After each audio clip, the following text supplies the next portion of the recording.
总统拜登在入任进前，伊定下37个死刑犯，甲因减做无期徒刑。因那美国前总统川普是虽宣布，但伊上任伊就要大力来推缩死刑。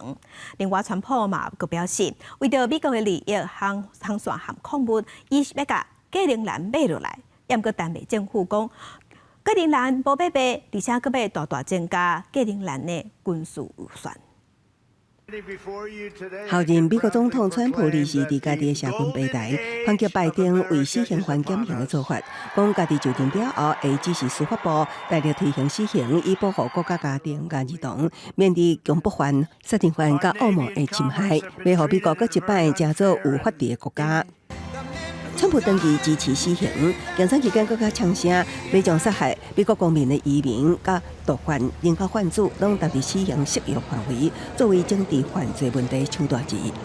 现任总统拜登23将40岁联邦死刑犯中的37人减刑为无期徒刑，袂当加释，3名维持伫死刑名单，是整作受训甲恐怖攻击罪犯。拜登伫声明中谴责即寡罪犯也替受害者家庭感觉哀伤，也毋过强调袂当看到川普新政府继续执行死刑。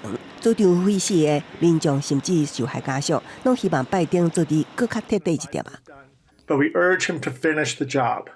Do not give Trump the power to execute anyone. When Donald Trump gets to execute them, what will really be happening is that they will be given a global platform for their agenda of hatred. When you put a killer on death row, the families are left to be hostages for the years and years of appeal that will continue to come.